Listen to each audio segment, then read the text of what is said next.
இன்னைக்கு நம்ம பார்க்க போற படம் ராயன். வாங்க படத்துக்குள்ள போலாம். படத்தோட ஓப்பனிங்ல சின்ன வயசு ஹீரோ ராயனோட வீட்டை காட்டுறாங்க. அப்ப ராயனோட அம்மாவும் பிரசவ வழியில துடிச்சுக்கிட்டு இருக்காங்க. ராயனோட அப்பாவும் வைத்தியச்சியை கூட்டிட்டு வந்து பிரசவம் பாத்துக்கிட்டு இருக்காரு. இது எல்லாத்தையுமே ராயன் கூட சேர்ந்துக்கிட்டு அவரோட தம்பிகளான முத்துவேல் மாணிக்கமோ வாசப்படி நின்று பாத்துக்கிட்டு இருக்காங்க. அப்ப ராயனோட அப்பாவும் சின்ன பசங்களை இந்த பக்கம் பார்க்க கூடாது போங்கடா அப்படின்னு சொல்ல ராயனும் முத்துவேல் மாணிக்கம கூட்டிட்டு போயிட்டு மாட்டு குட்டைகள் இருக்கிற மாடுக்கு புல்ல போட, அப்ப மாணிக்கமும் ராயன் கிட்ட அம்மாவுக்கு ஒண்ணும் ஆகாதுல அப்படின்னு கேட்க, என்னையும் உன்னையும் இவனையும் பக்கும் போது அம்மாவுக்கு எதுவும் ஆகல, இப்பவும் எதுவும் ஆகாது, பயப்படாத அப்படின்னு சொல்லிட்டு, உங்களுக்கு தம்பி பாப்பா வேணுமா இல்ல தங்கச்சி பாப்பா வேணுமா அப்படின்னு கேட்க, அவனுக்கு ரெண்டு பேரும் தம்பி பிறந்தாதான் என் கூட கிரிக்கெட் ஆடுவான் அப்படின்னு சொல்றாங்க. உடனே முத்துவேலு ராயன் கிட்ட உனக்கு என்ன பாப்பா வேணும் அப்படின்னு கேட்க, தம்பிங்க தான் நீங்க ரெண்டு பேர் இருக்கீங்களா, எனக்கு தங்கச்சி பாப்பா வேணும் அப்படின்னு சொல்ல, அந்த நேரத்துல ராயன் அம்மாவுக்கு ஒரு பெண் குழந்தை பிறக்குது. அவங்க மூணு பேரும் ஆசையப்ப அந்த குழந்தைய பாக்குறாங்க.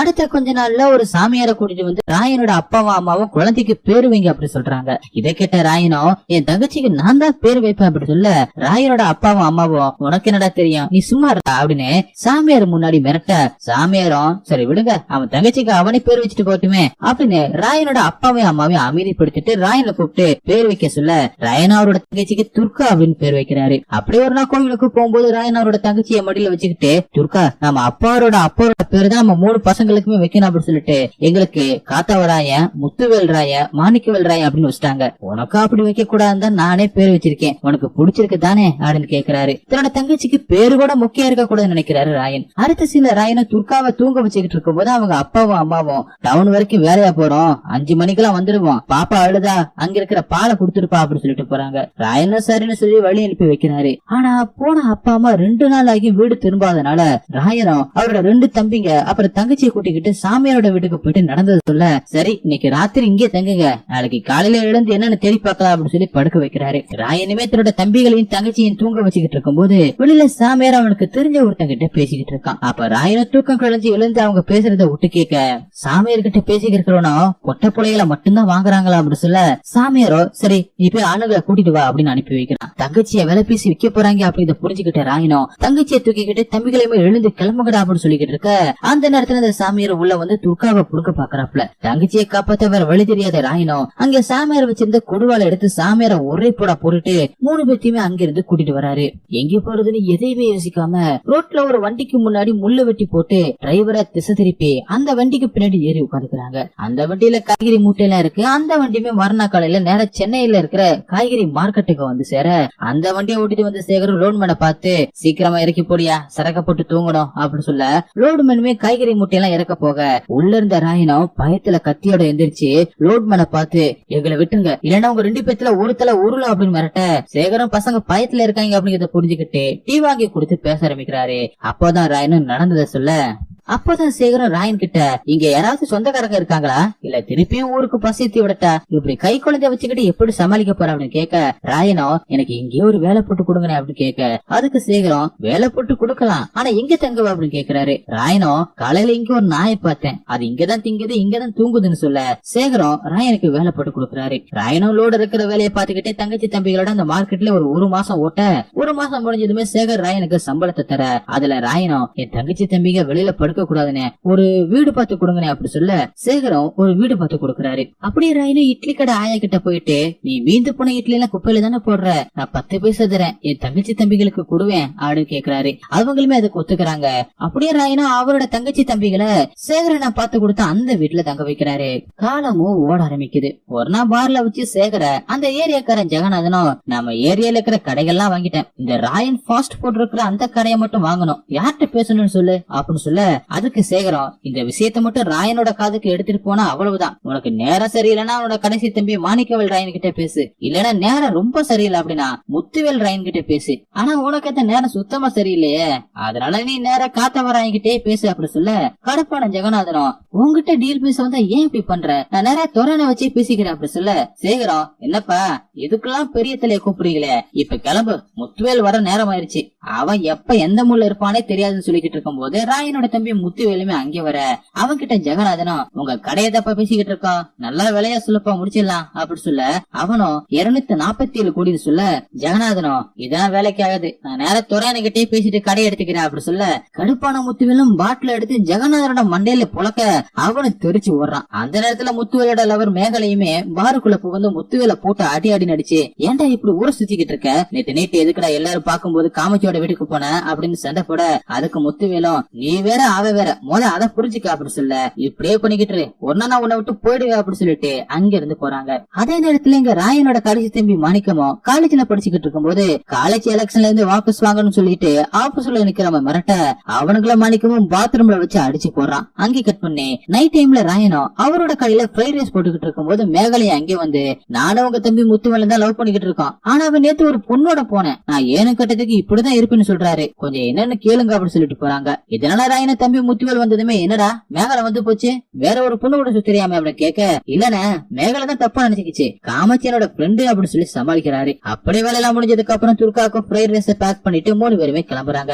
அதுக்கப்புறம் வீட்டுக்கு வந்ததும் 3 பேருமே சாப்பிட போறாங்க. அப்பதான் துர்காவும் ராயன் கிட்ட அண்ணே சேகரனை வந்துட்டு போச்சு, உங்ககிட்ட இதை பேசணும்னு சொல்லிச்சு, காலையில வருதான் அப்படி சொல்ல எல்லாருமே சாப்பிட்டு தூங்குறாங்க. அடுத்த நாள் சேகரன் ராயன் வீட்டுக்கு வந்து நேத்து பார்ல ஒரு சின்ன சண்டையாயி போச்சு, துரையனோட பார்த்து பேசிட்டு வந்தேன், நல்லா இருக்கும் வா அப்படின்னு சொல்லி கூட்டிட்டு போறாரு. அப்படியே துரையோட வீட்டை காட்டுறாங்க. அவருமே இந்த ஏரியால ரவுடிசம் கட்ட பஞ்சாயத்து மாமூல் வாங்குற ஒரு பெரிய கைதான், அதனால அவரோட வீட்டை சுத்தி நிறைய ஆட்கள் இருக்காங்க. அப்படி வீட்டுக்குள்ள துறையோட ஆப்போசிட் கேங்கான சேதுராமன் உட்கார்ந்து உங்க ஆளுங்க எங்க ஆளுங்க கிட்ட அடிக்கடி வம்பிழுக்கிறாங்க, கொஞ்சம் என்னன்னு பாத்து வைங்க அப்படின்னு சொல்லிக்கிட்டு இருக்கும்போது துறையும் உங்க அப்பா இடத்துல நீ இருக்க, அதுக்கு நீ உங்க அப்பாவெல்லாம் ஆயிட முடியாது, உன்னால எனக்கு ஒரு காரியம் ஆச்சு, உங்க அப்பாவை கொண்டதுல நீயுமே உடந்தையா இருந்திருக்க, இப்ப வரைக்குமே எனக்கு நீ சின்ன பையன் தான், அதனாலதான் உன்னை பேச விட்டு வேடிக்கை பார்த்துக்கிட்டு இருக்கேன், நீ கிளம்பு என் பசங்கிட்ட நான் சொல்லி வைக்கிறேன் அப்படி சொல்ல சேதுவோட ஆளுங்களுமே கோவம் அங்கிருந்து வெளியில போறாங்க. எப்படா டைம் கிடைக்கும் துறைய போடலாம் அப்படின்னு தான் சேதுவோட ஆளுங்களுமே நினைச்சுக்கிட்டு இருக்காங்க. அதே மாதிரிதான் சேதுவ எப்படா காலி பண்ணலாம் அப்படின்னு சொல்லிட்டு துறையோட ஆட்களுமே நினைக்கிறாங்க. அப்படி அங்கே கட் பண்ணி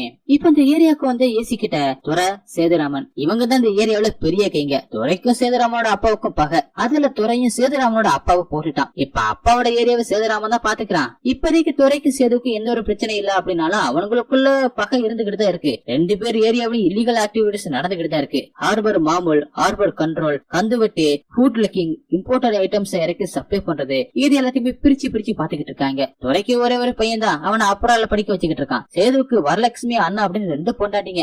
பொண்டாட்டி வரலட்சுமிக்கு சேதுக்கு இன்னொரு பொண்டாட்டி இருக்கிறதே தெரியாது. அதனால 2வது பொண்டாட்டி அண்ணாம தனியா வச்சு மெயின்டைன் பண்றான். இவனுங்களுக்குள்ள என்ன அக்ரிமெண்ட் அப்படின்னு தெரியல, சமாதானமாவே போறாங்க. அதனால அப்படி சொல்லிட்டு அந்த ஏரியாவை பத்தி சொல்ல இதெல்லாம் கேட்ட ஏசியம் இப்பதானே வந்திருக்கேன் போ பாத்துக்கலாம் அப்படி சொல்றாரு. அப்படி எங்க ராயனு சேகரம் துரையனோட வீட்டுக்கு வந்து பார்ல நடந்த அந்த பிரச்சனையை சொல்ல துரையும் எல்லா கேள்விப்பட்டேன், உன் தம்பியை ஜாக்கிரதையா இருக்க சொல்லு, 10 வருஷத்துக்கு முன்னாடி நீயுமே இப்படி ஒரு பிரச்சனையை எடுத்துட்டு வந்த, ஒரு தடவை உன்கிட்ட சொன்னேன், அதுக்கப்புறம் நீயுமே ஒழுங்கா இருக்க, அப்பவே என்கிட்ட வந்து சேர்ந்துக்க அப்படி சொன்னேன், அது நீ கேட்கல, இப்ப கூட உன் மூஞ்சிக்காக தான் விடுற ராயன் அப்படி சொல்ல ராயனும் இனிமே இப்படி நடக்காம பாத்துக்கிறேன் அப்படி சொல்லிட்டு வீட்டுக்கு அங்கிருந்து வர துறையுமே வெளியில கிளம்புறாரு. அந்த நேரத்துல வெளியில வர ராயன் மேல புதுசா வேலைக்கு சேர்ந்த ஒருத்தர் தெரியாம இடிச்சது மட்டும் இல்லாம ராயன் கிட்ட சண்டைக்கு போற மாதிரி பேச இத பத்த துறையும் அந்த புதுசா வேலைக்கு சேர்ந்தவனை கூப்பிட்டு யாரு என்னன்னு பாத்து பேசுறா, ராயன் உன்னை செஞ்சுட்டு போயிட்டே இருப்பான் அப்படி சொல்றாரு.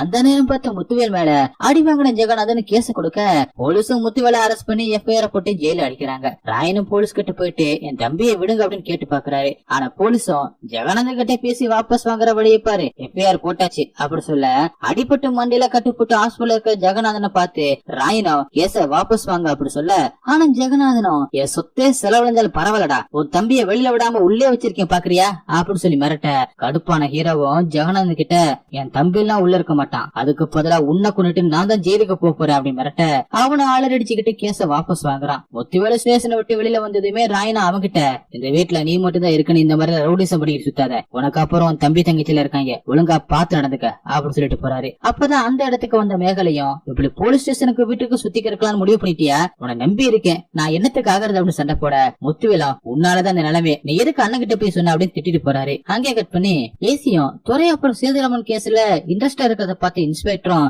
இப்பதான் சார் இந்த சிட்டிக்கே வந்திருக்கீங்க, ஏன் இவங்க போல அவ்வளவு ஆர்வமா இருக்கீங்க அப்படின்னு கேட்க, சில வருஷத்துக்கு முன்னாடி ரத்னா அப்படிங்கிற ஒரு போலீஸ எரிச்சு கொன்னாங்களே இந்த ஏரியாவில, அவர் என் அப்பா தான், அதனால அவங்களை அழிச்சுட்டு தான் இந்த சிட்டியை நான் கிளீன் பண்ணவே போறேன் அப்படி சொல்றாரு. அப்படி எங்க மேகலையும் மாணிக்கம் கிட்ட உங்க முதல்ல ராயன் எப்ப பார்த்தாலும் சிறுசிறுன்னு இருக்காரு அப்படின்னு கேட்க அதுக்கு மாணிக்கமும் எங்க அப்பா அம்மாவும் எங்களை விட்டுட்டு போயிட்டாங்க, இது வரைக்கும் அவங்க இருக்காங்களா இல்லையா அப்படின்னு கூட தெரியாது. இத்தனை வரைக்கும் எங்க அண்ணன் தான் எங்களை நல்லபடியா பாத்துக்கிட்டு இருக்காரு. அதனால அவருக்குன்னு எந்த ஒரு ஆசை பாசமும் பெருசா கிடையாது. என்ன துர்கா பேசுறதை கேட்டா தான் இப்பயாச்சும் சிரிப்பாரு. துர்கானா அவருக்கு அவ்வளவு பிடிக்கும். எங்களுக்கும் எங்க அண்ணன் அப்பா மாதிரி தான் அப்படி சொல்லிக்கிட்டு இருக்கான். அதே நேரத்துல மழை அதிகமா வரவும் ராயனை கூட்டிட்டு போக வராங்க. அப்பதான் ராயனா உன்னை ஒரு நல்ல இடத்துல கட்டி கொடுக்கணும் அப்படி சொல்ல, நான் போயிட்டு உன்னை யாருன்னே பாத்துப்பாங்க அப்படின்னு கேட்க, என்ன நானே பாத்துப்பேன் அப்படி சொல்ற ராயன். சரி பாக்குறதா பாக்குறீங்க, 10 வந்தாலும் அடிச்சு ஓட வர மாதிரி ஒரு மாப்பிள்ளைய பாருங்க அப்படின்னு துர்காவும் சொல்றாங்க. அப்படி துர்காக்கு ஒரு மாப்பிள்ள பார்க்க சொல்றாரு. இந்த பக்கம் முத்துவேல ஒரு குவார்டர் வாங்கிட்டு வந்து மேகலை கிட்ட கொடுத்து சமாதானம் பண்றாரு. அங்கே கட் பண்ணி மாணிக்கமோட காலேஜ்ல மாணிக்கத்துக்கு எதிராக நிக்கிறவன் எம்எல்ஏ பையன் அப்படினால போலீஸ் மூலமா மாணிக்கத்தை அடிச்சு எலெக்ஷன்ல இருந்து வாபஸ் வாங்க சொல்றான். இந்த விஷயத்த மாணிக்கமோ ராயன் கிட்ட சொல்ல, ராயனோ இதுக்கு பின்னாடி இருக்கிற அரசியல் உனக்கு தெரியாது, நீ வாபஸ் வாங்கிட்டு வந்துடு அப்படி சொல்ல, மாணிக்கமும் அமைதியாவே நிக்கிறான். அவன முத்துவேலும் எதுக்கடா இந்த மாதிரி விஷயத்துல அண்ணன் சொல்ற, என்கிட்ட சொல்லி இருக்கலாம்ல, நடக்கிற கதையே வேற அப்படி சொல்ல. ஆனா மறுநாள் மாணிக்கமும் எலெக்ஷன்ல இருந்து வாபஸ் வாங்க காலேஜ்ல கெத்தா சுத்திக்கிட்டு இருந்த மாணிக்கத்துக்கு இது அசிங்கமா போயிடுது. அந்த அவமானத்தை தாங்க முடியாம எல்லாரும் முன்னாடியுமே தலை குனிஞ்சு நிக்கிற மாணிக்கம். அதே நேரத்துல இங்க ஏசியா அந்த இன்ஸ்பெக்டர் கூட்டிக்கிட்டு அந்த ஏரியாவை சுத்தி பார்க்க வர, புது ஆளுங்க உள்ள வராங்க அப்படின்னு தெரிஞ்சுக்கிட்டு அந்த ஏரியாக்காரங்களும் இந்த புது ஆளுங்க உள்ள வரக்கூடாது அப்படின்னு சொல்லி அனுப்பி விடுறாங்க. அப்போதான் இன்ஸ்பெக்டர் ஏசி கிட்ட, பாத்தீங்களா சார் எவ்வளவு ஒத்துமையா இருக்காங்கன்னு, புது ஆளு ஒருத்தர் உள்ள வந்தா கூட துறைக்கு சேதுக்கும் சொல்லிடுறாங்க சார் அப்படி சொல்றாரு. அப்படியே அன்னைக்கு நேற்று சேதுவான் அவனோட 2வது பொண்டாட்டியோட வீட்டுக்கு போகும்போது ஒரு கும்பல் அவனை சொத்து போட்டு அட்டாக் பண்ணுது. இது கண்டிப்பா துறையோட ஆளுங்களோட வேலையாதான் இருக்கும் அப்படின்னு நினைச்சுக்கிட்டு சேதுவானோட ரைட் ஹேண்டும் அவனுங்களை பழுதிக்கணும் அப்படின்னு பிளான போடுறாங்க. அந்த டீம் அனுப்புறதே ஏசி தான். துறைக்கும் சேதுக்கும் இடையில பகையை மூட்டி விட அவர் செட் பண்ண ஆளுங்க தான். அடுத்த நாள் சேகரன் துர்காக்காக ஒரு கவர்மெண்ட் மாப்பிள்ளைய கூட்டிட்டு வராரு. மாப்பிள்ளைய ராயனோட வீட்டுக்கு ரொம்பவே பிடிச்சு போகுது. ஆனா மாப்பிள்ளை வீட்டுல தான் கொஞ்சம் அதிகமா வரதட்சணை எதிர்பார்க்க, ராயனோ என் தங்கச்சிக்காக நான் சேர்த்து வச்ச பணத்தை தரோம், அதுவும் பத்தல அப்படின்னா என் கடைய தங்கச்சியோட பேர்ல எழுதி தர அப்படின்னு சொல்றாரு. மாப்பிள்ளை விடையுமே அதுக்கு சரின்னு சொல்றாங்க. அன்னைக்கு நைட்டு ராயன் கிட்ட அந்த கடையை எழுதி வாங்குறது முத்துவேலுக்கு மாணிக்கத்துக்கு பிடிக்காம, நமக்குன்னு இருக்கிறதே அது ஒண்ணுதான், அதையுமே தங்கச்சிக்காக கொடுத்துட்டேன்னா நாம என்ன பண்றதுன்னு சொல்ல, அந்த நேரத்துல துர்காவும் அதை கேட்டுட்டு, ஆமானே அந்த கடை எனக்கு வேணாம், இவ்வளவு போட்டுட்டு நான் கல்யாணம் பண்ணிக்கணுமா அப்படின்னு சொல்ல, எல்லாத்தையுமே கேட்ட ராயனோ எதுவுமே இல்லாம தானே இந்த ஊருக்கே வந்தோம், இந்த கடை இல்லாம எங்களால பொழைச்சிக்க முடியாது நினைச்சியா, எல்லாரும் வளர்ந்துட்டீங்க அதான் பேசுறீங்க, போங்க நான் பாத்துக்கிறேன் அப்படின்னு அனுப்பி வைக்கிறார் ராயன். அடுத்த நான் முத்துவேலும் கடை போனா என்ன பண்றது அப்படின்னு யோசிச்சுக்கிட்டே வரும்போது மேகலையோட அப்பாவும், உன் தங்கச்சியை மட்டும் நல்ல மாப்பிள்ளைய பத்து கட்டி குடிப்பீங்க, ஆனா நான் மட்டும் ஒண்ணு முடியாத வேலைக்கே போகாத ஊதறியான உனக்கு பொண்ணு தரணுமா அப்படின்னு நியாயமா கேட்க, கடுப்புல இருந்த முத்துவேலும் அவர் கோவத்துல அடிச்சு, நீ ஒண்ணும் பொண்ணு தர வேணாம் அப்படின்னு சொல்றான். இந்த கடுப்பை குறைக்கிறதுக்காக அப்படியே நைட்டு முத்துவேலும் பாருக்கு போயிட்டு சரக்கு அடிச்சுக்கிட்டு இருக்கும்போது அங்கே வந்த மேகலையும், எதுக்கு நாங்க அப்படின்னு அடிச்ச, அவர் பேசுனது என்ன தப்பு, எந்த வேலை வெட்டிக்குமே போகாம தானே சுத்திக்கிட்டு இருக்கா அப்படின்னு சொல்ல, போதையில இருந்த முத்துவேலும், ஆமா நான் வெட்டி போயிருந்தான், இதோட நம்ம முடிச்சுக்கலாம் நீ போ அப்படி சொல்ல, இதையே சொல்லிக்கிட்டு ஒரு நாள் நான் விட்டுட்டு போயிடுவேன் அப்படின்னு கத்திக்கிட்டே போறாங்க. திரும்ப டென்ஷன் ஆகி முத்துவேல் சரக்கு அடிக்க ஆரம்பிக்கிறான்.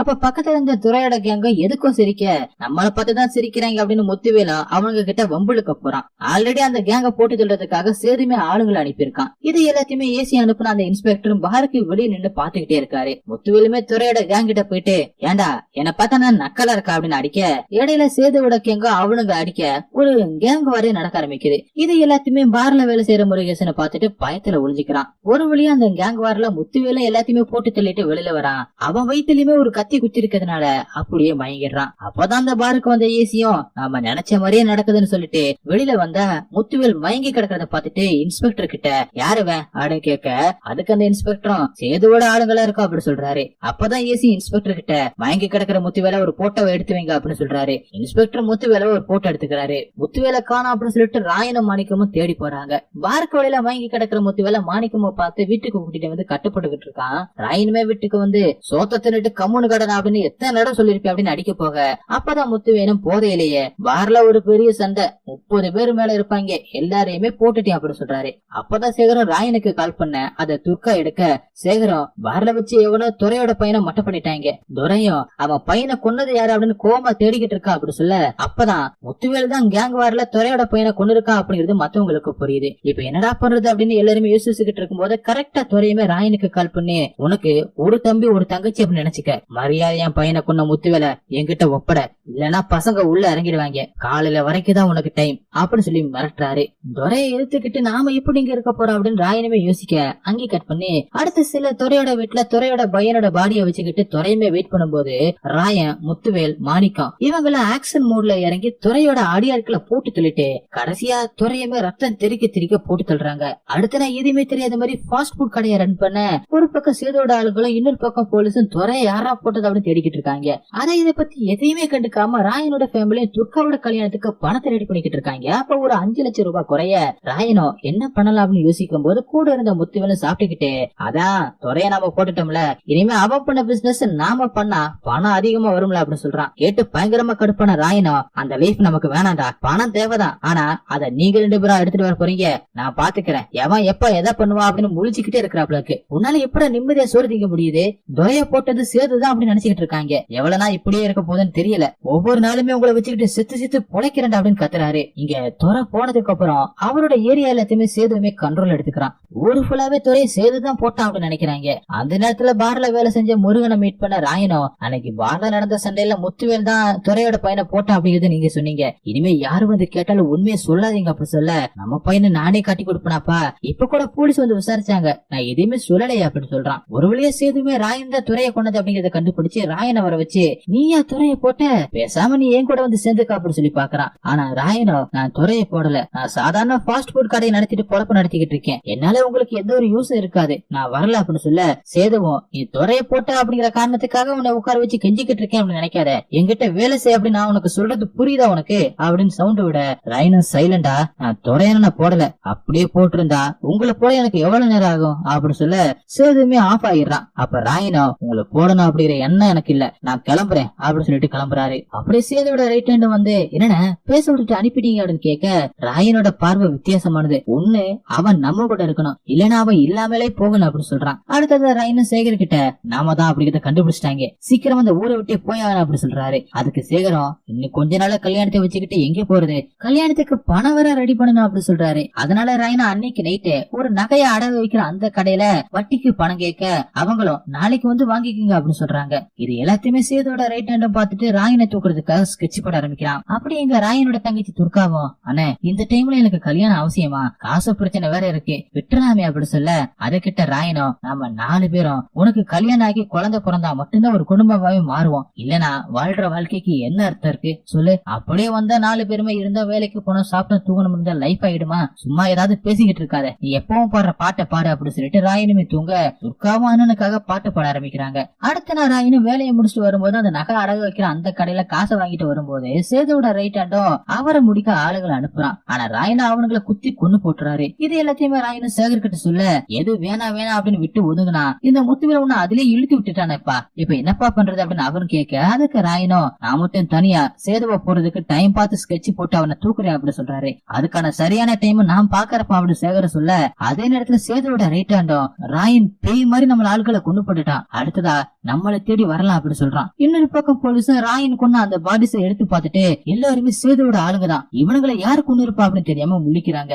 அப்பதான் ஈஸியா அன்னைக்கு பார்ல கடந்த அந்த முத்துவலை பத்தி இன்ஃபர்மேஷனை கலெக்ட் பண்ணுங்க அப்படின்னு இன்ஸ்பெக்டர் கிட்ட சொல்ல, அவரை முத்துவலை பத்தி லோக்கல் ஸ்டேஷனை விசாரிச்சுட்டு ஏசி கிட்ட வந்து, அவன் மேல சின்ன சின்ன பெட்டி கேஸ் தான் இருக்கு, மத்தபடி கொலை பண்ற அளவுக்கு எல்லாம் இறங்க மாட்டான் சார் அப்படின்னு சொல்றாரு. அதே நேரத்துல இங்க மேகலையும் முத்துவேல் கிட்ட, உன்னால நான் இப்ப கற்பமா இருக்கேன், இனிமேலாவது ஒழுங்காரு, நல்ல வேலைக்கு போ, கொஞ்சம் கொஞ்சமா காசு சேர்த்துவே அப்படின்னு சொல்றாங்க. அதனால முத்துவேலும் அந்த ஏரியால இருக்கிற கடைகள்ல ஏறி இறங்கி வேலை கேட்டு பாக்குறான். ஆனா ஒரு பையன் கூட அவனுக்கு வேலை கொடுக்க மாட்டாங்க. அதனால ரொம்பவே விரக்தியில இருக்கான் முத்துவேலு. அப்படியே துர்காவோட கல்யாணத்துக்கு 2 நாளைக்கு முன்னாடி துர்கா கிட்ட போற இடத்துல நல்லபடியா நடந்துக்கணும் அப்படின்னு சொல்லிட்டு சேகரோட வீட்டுல கொண்டு போய் விடுறாரு ராயனே. ஒரு பக்கம் ராயனு சேதுவை வாட்ச் பண்ணி எங்க தூக்க அப்படின்னு பிளான் பண்ணா, இன்னொரு பக்கம் சேதுவும் எங்க ராய் நம்மள போட்டுருவானோ அப்படின்னு பயப்படுறான். விடிஞ்சா துர்காவுக்கு கல்யாணம். அப்ப மண்டபத்துல வச்சு ராயனு சேகர் கிட்ட, துர்கா எப்படி இருக்கா அப்படின்னு கேட்க, சேகரம் மதியம் கூட போய் பாத்துட்டு வந்தேன், கொஞ்சம் பயத்துலதான் இருக்கா, உலலாம் விட்டுட்டு வேற ஒரு வீட்டுக்கு போறல அதனால இருக்கலாம் அப்படி சொல்ல, அப்பதான் ராயனோ, இன்னைக்கு நைட்டு நான் சேதுவை முடிக்க போறேன், ஒருவேளை நான் வரல அப்படின்னா கல்யாணத்தை நல்லபடியா பண்ணுங்க அப்படி சொல்ல,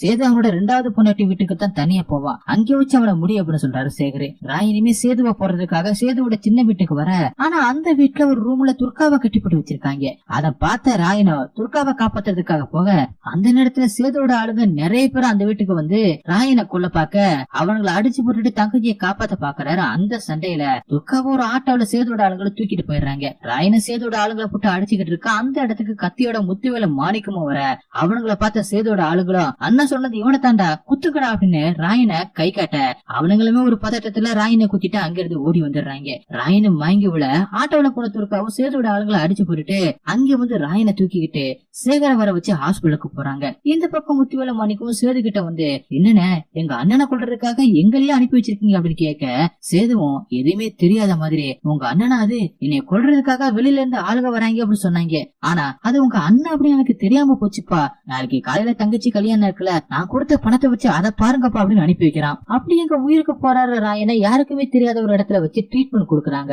அதே நேரத்துல மண்டபத்துல ஒரு ரூம்ல உட்காந்துக்கிட்டு மாணிக்கமா அண்ணனை வேற குத்திட்டோம். இப்ப காலையில துர்கா அண்ணன் எங்க அப்படின்னு கேட்ட என்ன பண்றது அண்ணனு தெரிஞ்சுமே நீ எதுக்கு குத்துன அப்படின்னு முத்துவேல் கிட்ட கேட்க அப்பதான் முத்துவேலும் நான் வேலை தேடி சுத்தினப்ப சேது என்னதான் எனக்கு வேலையும் தந்து பணத்தையுமே தந்தான். அதத்தான் மேகலையோட அப்பாவுக்கும் துர்காவோட கல்யாணத்துக்கும் சேகர் அண்ணன் கிட்ட கொடுத்தேன். நம்ம அண்ணனோட மரியாதை நடத்தினாரு வீட்டுல ஒரு ஆளா பார்த்தாரு அதனாலதான் குத்திட்டேன் அப்படின்னு அவனு சொல்லிட்டு நீ ஏன்டா அண்ணனை குத்துன அப்படின்னு கேட்க மாணிக்கமா அதை பத்தி சொல்ல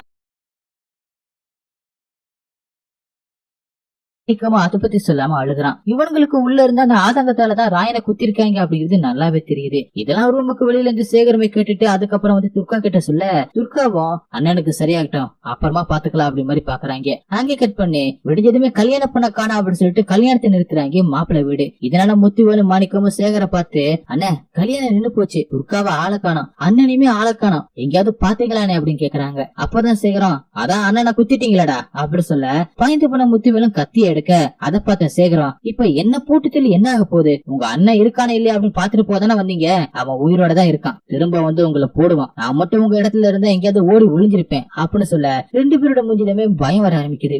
ராயன் உயிரோட தான் இருக்கா அப்படின்னு முத்துவேலும் மாணிக்கமும் சேது கிட்ட வந்து சொல்ல சேதுவும் அப்ப ராயனை முடிச்சு ஆகணும் இதுக்கும் தயாராவே இருங்க அப்படி சொல்றான். அப்படி சேகரை ஃபாலோ பண்ண சேதுவோட ஆளுங்களும் ராயனுக்கு ட்ரீட்மெண்ட் கொடுக்கற அந்த இடத்தை கண்டுபிடிச்சு அங்கே வந்து கொல்ல பாக்குறாங்க. துர்காவும் சேகரம் முடிஞ்ச அளவுக்கு அவங்களை அடிக்க அந்த இடமே ரத்த கடாகுது. ஒரு கட்டத்துல துர்காவை ஒருத்தன் கழுத்தை நெரிச்சு கொள்ள போக சுயனுக்கு வந்த ராயனா அவனை இழுத்து கழுத்தை நெரிச்சு அவனை சாகடிக்கிறாரு. அப்படியே ராயனும் சேகர கிட்ட என கொல்ல வந்தவங்களை சேதுவோட வீட்டுக்கு முன்னாடி தொங்க விடு அப்படின்னு சொல்ல அவருமே அவங்களை கயிறை கட்டி தொங்க விடுறாரு. இதை பார்த்த சேது முத்துவேல் மாணிக்கத்துக்கு இருக்க பயம் அதிகமாகுது. அடுத்ததா ராயனை ஊருக்கு ஒதுக்குப்புறமா இருக்கிற ஒரு பில்டிங்க்கு துர்காவும் சேகரம் மாத்துறாங்க. அங்கே வச்சுதான் ராயனு கிட்ட சேகரம் சேதுவோட ரைட் ஹேண்ட் துர்காவை ரேப் பண்ணிட்டான் அப்படி சொல்றாரு. இது கிட்ட ராயனுக்கு இன்னும் கோபம் அதிகமாகுது. அவனை கொன்னே தீரணும் அப்படின்னு ராயனை நடக்க முடியாத அந்த காலை எடுத்து வச்சு நடக்க ட்ரை பண்றாரு. இந்த பக்கம் துர்காவும் ராயனை குத்துன அண்ணன்களை கண்டிப்பா மன்னிக்கவே கூடாது அப்படின்னு கொன்னே போட்டுருவேன் அப்படின்னு சொல்லிட்டு அவனுங்களை குத்துறதுக்காக ட்ரைனிங் பண்ணிட்டு இருக்காங்க. அப்படியே மாசமோட கற்பமா இருந்த மேகலைக்கு குழந்தையுமே பிறக்க ஆரம்பிக்குது. அப்படியே ஒரு வழியா ராயனை ரெடி ஆனதுக்கு அப்புறம் சேகர சேதோட வீட்டுக்கு பேச சொல்லி அனுப்புறாரு. சேது கிட்ட வந்து சேகரம் ஓ ரைட் ஹேண்ட ராயன் கிட்ட ஒப்படைச்சிரு ராய அவனை கூட்டிட்டு வர சொன்னா அப்படின்னு சொல்றாரு. இதை கேட்டு கடுப்பான சேதுவும் ராயன் சரியான ஆம்பளை தைரியசில இருந்தா அவனை இங்க வந்து போட சொல்லு இவனெல்லாம் அனுப்ப முடியாது அப்படி சொல்ல சேகரம் சின்ன வயசுல தங்கச்சியை கலாச்சவனோட கையே இல்லாம பண்ணிட்டான் ராயன். இப்போ ஆளு தங்கச்சியே ரேப் பண்ணிட்டான். இதுக்கு ராயன் என்னெல்லாம் பண்ண போறான் அப்படி தெரியல இறங்கி செய்வான் அப்படி சொல்ல இப்ப நான் என்ன செய்ய போற பாரு அப்படின்னு சொல்லிட்டு சேகர கொள்ள வர அந்த நேரத்துல சேதுவுக்கு அவன் சின்ன வீட்டுல இருந்து கால் வருது என்ன கடத்திட்டாங்கன்னு சொல்ல சேகரம் உன் பொண்டாட்டி வேணும் அப்படின்னா இவனை ஒப்பட அப்படின்னு சொல்லிட்டு போறாரு. சேகர போனதுக்கு அப்புறம் சேதுவும் அவனோட ரைட் ஹேண்ட அடிச்சு பொண்ணுங்க மேல கை வைக்கதுன்னு எத்தனை தடவை சொல்லிருக்கேன் இப்ப என்னாச்சு பாத்தியா நாளைக்கு அவன் சொல்ற இடத்துக்கு ஆளுகளை கூட்டிட்டு போ அவனை போட்டுட்டு அண்ணாவை கூட்டிட்டு வா அப்படி சொல்லி அனுப்புறான். மறுநாள் ராயனோட ஆட்களும் அண்ணாம வண்டியில இருக்கிறத காட்டி சேதுவோட ஆளுங்க கிட்ட ரைட் ஹேண்ட அனுப்புங்க நாங்க அண்ணாம அனுப்புறோம் அப்படி சொல்ல அவனுங்களும் ரைட் ஹேண்ட அனுப்ப ஒரு கட்டத்துல ராயனோட ஆளுங்க அண்ணாம வண்டியில இருந்து இறக்கி விடாம அவனுங்களை நோக்கி வந்து சேதுவோட ரைட் ஹேண்ட தூக்கிட்டு போயிடுறாங்க. ரைட் ஹேண்ட ராயன் கிட்ட ஒப்படைச்சிட்டு அண்ணாம வேற ஒரு இடத்துல இறக்கி விட்டுறாங்க. இங்க சேதுவோட ரைட் ஹேண்ட கண்ட துண்டமா வெட்டி போடுறாங்க துர்கா. இதனால சேதுவோட முத பொண்டாட்டி வரலட்சுமியும் தம்பி மாதிரி இருந்தவன ஏன் இப்படி காவு கொடுத்துட்டீங்க அவன் தப்பு பண்ண நீங்களே போட்டிருக்கணும் உங்களை மாதிரிதான் அவனுமே இருந்திருக்கான் அப்படின்னு சண்டை போடுறாங்க. அந்த நேரத்துல மாணிக்கமும் சேகருக்கு கால் பண்ணி அண்ணே நான் ராயண்ணன் காலில் விழுந்து மன்னிப்பு கேட்கணும் என்ன நடந்துச்சுன்னு சொல்றேன் அப்படி சொல்ல சேகரம் நாம மீட் பண்ணி பேசுவோம் அதுக்கப்புறமா நான் ராயன் கிட்ட உன்னை கூட்டிட்டு போறேன் அப்படின்னு சொல்றாரு. மாணிக்க பேசுனத சேதுமே ஒட்டி கேட்டுட்டு மாணிக்க உள்ள வந்து உட்கார்ந்துதான் அவன் போட்டு சொல்றதுக்காக உள்ள வரான். ஆனா அந்த டைம்ல சேகரம் துர்கா கிட்ட மாணிக்கம் ராயன் கிட்ட மன்னிப்பு கேட்க வரானா நான் ஒரு 8 நேரில் போய் பாத்துட்டு வரேன் இதெல்லாம் ராயனுக்கு தெரிய வேணாம் அப்படின்னு துர்கா கிட்ட சொல்லிட்டு மாணிக்கமும் கால் பண்ண அதை பார்த்து சேதுவும் மாணிக்கத்தை கொல்லாம போன் வருது பாரு எடுத்து பேசுன்னு சொல்றான். ஆனா சேது இருக்கிறதுனால சேகரோட போனை அட்டன் பண்ணாம இருக்கான் மாணிக்கம். அப்ப மாணிக்கமும் கொஞ்சம் வேலை இருக்கு நான் வெளியில கிளம்பட்டுமா அப்படின்னு கேட்க அதுக்கு சேதுவும் இந்த கணக்கு வழக்கெல்லாம் ஒரு 30 நிமிஷத்துல பாத்துட்டு இங்க இருந்து கிளம்புன்னு சொல்றான். அந்த நேரத்துல சேகரம் அவரோட வீட்டுக்கு போக அவரை தூக்கி சேதுவும் ராயன் எங்க இருக்கா அப்படின்னு கேட்க ஆனா சேகர் எதையுமே சொல்ல மாட்டாரு. அதுக்கு பதிலா நீ ராயனோட கையில மட்டும் மாட்டின அவன் உன்னை என்னெல்லாம் பண்ண போறான் பாரு அப்படின்னு சொல்லி சிரிக்க காண்டான சேதுவும் சேகரை குத்தி கொலை பண்ணி தொங்க விடுறான். அடுத்த நாள் சேகர் இறந்து போனதை பாக்குறதுக்காக ராயனும் துர்காவும் வராங்க. அப்பதான் துர்காவும் மாணிக்க அண்ணனை பாக்க போற அப்படிதான் கடைசி சேகரனை சொல்லிட்டு போச்சு. மாணிக்க தான் சேகரை கொலை பண்ணி இருக்கணும் அப்படின்னு சொல்லிக்கிட்டு இருக்கும் போதே ஏசியோட ஆளுமே வந்து ராயனை கூட்டிட்டு போறாங்க. ஏசிமே ராயன் கிட்ட எதுக்காக எப்படி வெட்டிக்கிட்டு சாகுறீங்க நான் சேதுவை வர சொல்றேன் காம்ப்ரமைஸா போங்க அப்படின்னு சொல்ல ராயனுமே யோசிச்சு பார்த்துட்டு சரிங்க சார் அப்படின்னு சொல்லிட்டு போறாரு. இந்த பக்கம் சேது கிட்டயுமே காம்ப்ரமைஸ் பேசுவாங்க அப்படின்னு சொல்ல சேதுமே வரான். ஏசி முன்னாடி ராயனுமே நிக்க மாணிக்கமும் முத்துவேலும் ராயனோட காலை பிடிச்சு நாங்க பண்ண தப்புக்காக மன்னிச்சிடுங்கனே அப்படின்னு சொல்ல சேதுவும் சரி நாங்க இனிமே எதுவுமே பண்ண மாட்டோம் அப்படின்னு சொல்றான். ஆனா சேதுக்கு ராயனை போடணும் அப்படிங்கிற வெறி கண்ணுக்குள்ள தெரியுது. இருந்தாலுமே அதை காமிச்சுக்காம ஏசி சொன்னதுனால சமாதானமா போற மாதிரி நடிச்சு அண்ணன் தம்பி சேர்ந்ததை செலிப்ரேட் பண்ணலாம் அப்படின்னு சொல்ல அப்படியே ஒரு சாங்கும் போய் முடிக்க துர்கா மாணிக்கத்தை குத்தி கொள்றாங்க. ராயா அண்ணனை இப்படித்தானே குத்துன அப்படின்னு சொல்லிக்கிட்டு இதை பார்த்த முத்துவேலும் மனசு உடைஞ்சு போக சேதுவோட ஆளுங்களும் ராயனையும் துர்காவையும் கொல்ல பாக்குறாங்க. ராயன் வெறித்தனமா எல்லாருமே அடிச்சு போட்டு துர்காவை ஆட்டோல ஏத்தி விட்டுட்டு சேதுவை உயிரோட எரிச்சு கொண்டது மட்டும் இல்லாம தம்பி முத்துவேல கழுத்திலேயே குத்தி சாகரிக்கிறாரு. அப்பதான் ஏசியை மீட் பண்ணும்போது ராயன் கிட்ட ஏசி என்ன சொன்னாரு அப்படிங்கறத காமிக்கிறாங்க. ஏசியும் இவ்வளவு கொலை பண்ணிட்ட இப்ப எனக்காக சேதுவை கொலை பண்ணு நான் காம்ப்ரமைஸ் அரேஞ்ச் பண்றேன் காம்ப்ரமைஸா போற மாதிரி போய் நீ சேதுவை கொன்னுடு உன் மேல எந்த ஒரு கேஸும் வராம நான் பாத்துக்கிறேன் அதுக்கு பதிலா கொஞ்சம் பணத்தை தரேன் அதை வச்சு நீயும் உன் தங்கச்சியுமே பொழைச்சிக்கங்க ஒரு வேளை இந்த ஆபரேஷன் நீ செத்து போயிட்ட அப்படின்னு சொன்னா கூட உன் தங்கச்சி பொண்ணு மாதிரி பாத்துப்ப அப்படின்னு டீல் பேசியிருப்பாரு. அதனாலதான் ராயனை எல்லாருமே கொண்டு போட்டுட்டு போறாரு. அப்படியே அடுத்த நாள் ராயனுமே வீட்டை காலி பண்ணிட்டு வண்டியில துர்காவோட ஏறும்போது மேகலையும் அங்கே வந்து முத்துவேலுக்கு பிறந்த குழந்தைய ராயன் கிட்ட கொடுத்துட்டு எனக்கு இந்த ரத்தத்துல பிறந்த குழந்தை வேணாம் அப்படி சொல்ல அதை தூக்கிக்கிட்டு ராயனுமே வண்டியில ஏறாரு. இந்த பக்கம் ராயனுக்கு கொடுக்கறதுக்காக கொஞ்சம் பணத்தையும் கையில ஒரு கண்ணையுமே வச்சுக்கிட்டு ஏசியுமே நின்றுகிட்டு ராயனுக்கு போன் பண்ணி பாக்குறாரு. இதை பார்த்த இன்ஸ்பெக்டரும் எதுக்கு சார் கண்ணெல்லாம் நம்ம பேசின மாதிரி காசை கொடுத்து அனுப்பிடலாமே அப்படி சொல்ல ஏசியும் எதையுமே மிச்ச வைக்க கூடாது அப்படி சொல்லிட்டு திரும்ப ராயனுக்கு கால் பண்றாப்ல. ஆனா ராயனோட போனு சுவிட்ச் ஆப்ல இருக்கு. அப்பதான் ராயன் ஸ்மார்ட்டா யோசிச்சு ஊரை விட்டு கிளம்பிட்டாரு அப்படிங்கிறது ஏசிக்கு தெரிய வருது. இதோட இந்த படத்தை முடிக்கிறாங்க. ஓகே இந்த படம் உங்களுக்கு எந்த அளவுக்கு பிடிச்சிருச்சு அப்படிங்கிறத கமெண்ட்ல சொல்லுங்க. உங்களுக்கு இந்த வீடியோ பிடிச்சிருச்சுன்னா உடனே ஒரு லைக் தட்டி விட்டுட்டு மறந்துடாம உங்க ஃப்ரெண்ட்ஸுக்கு ஷேர் பண்ணுங்க. அப்படி நம்ம சேனல் சப்ஸ்கிரைப் பண்ண மறந்துடாதீங்க. நெக்ஸ்ட் வீடியோல மீட் பண்ணலாம்.